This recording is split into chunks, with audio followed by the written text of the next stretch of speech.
Shame on Sunrisers, Kavya मनन देशद्रोही हैं, Sunriser Hyderabad को आईपीएल से भी बैन करो। कुछ ऐसे डायलॉग्स, कुछ ऐसी वर्डिंग्स आपको कल से सुनने को मिल रही होगी।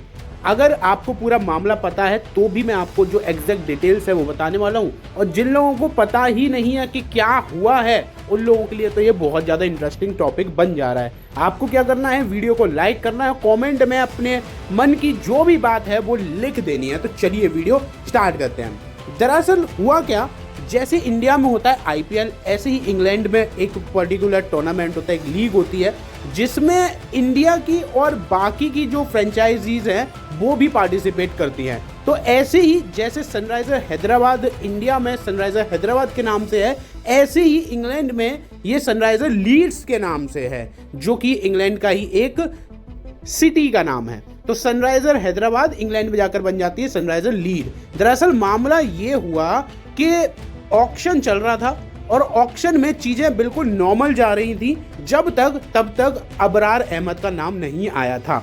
लेकिन जैसे ही अबरार अहमद, जो कि पाकिस्तान के एक बॉलर हैं जिनका परफॉर्मेंस है सच कोई बहुत ज़्यादा ट्रिमेंडस भी नहीं है, लेकिन अगर आप यहाँ पर देखोगे जैसे स्क्रीन पर इनका नाम आता है और जैसे कि आप स्क्रीन पर देख पा रहे हो इनकी बेस बोली थी 75,000 पाउंड, ठीक है। तो यहाँ पर अगर आप देखते हो तो इंडिया की काव्या मनन बहुत ज़्यादा एक्साइटेड हो जाती है इनको अपनी टीम में लेने के लिए, और वो धड़ाधड़ बोली लगाना चालू कर देती है। स्क्रीन पर आप देख भी पा रहे होगे, जैसे ही इन्होंने बोली बढ़ाई तो फिर सामने से भी बोली लगनी चालू हो गई। लेकिन जैसा कि आपको पता है कि काव्या मनन जो हैं वो काफ़ी ज़्यादा ईगोइस्टिक पर्सन है। एक बारी अगर उन्होंने जो ठान लिया वो करके ही मानती हैं।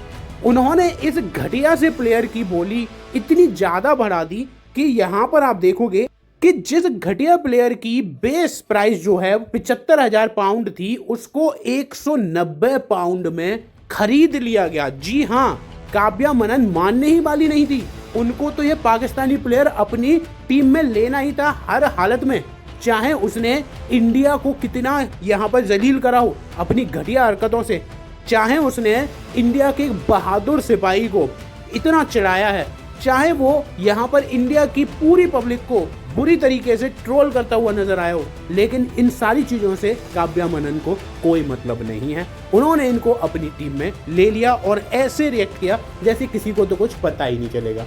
लेकिन आजकल तो चीज़ें ऐसे फ्लोट होती हैं कि लोगों को पता नहीं चलता है कि ये सच में चीज़ हो भी गई है या फिर नहीं, लेकिन जो खबर है वो पहले पहुंच जाती है।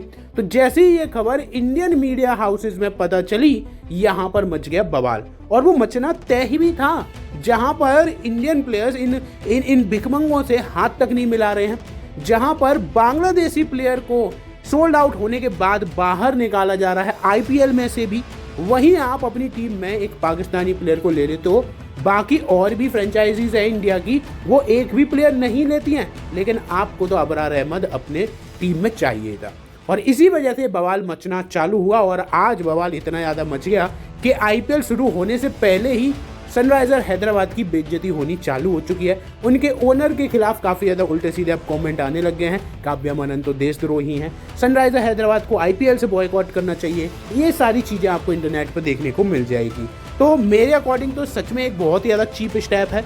आपके पास बहुत सारे ऑप्शंस हैं, और या तो ऐसा भी हो कि बुमराह टाइप का प्लेयर है जो कि एक गेम चेंजर है कि अगर टीम में आ गया तो सारे ही मैचेस में अपना जो आउटस्टैंडिंग परफॉर्मेंस है वो देने वाला है। ऐसा भी नहीं है, कोई ढंग के स्टैट्स नहीं है, फिर भी आप इनके पीछे पड़कर आपने अपनी पूरी तरीके से फजीयत करा ली है। इंटरेस्टिंग तो ये होगा कि जब सनराइजर हैदराबाद का आईपीएल में मैच होगा तब पब्लिक का रिएक्शन कैसा आता है। आप लोग अपना ओपिनियन जरूर बताइए, आपको इस पूरे कांड पर क्या कुछ कहना है वो आप कमेंट में कह सकते हैं। कमेंट सेक्शन बिल्कुल आपके लिए फ्री है।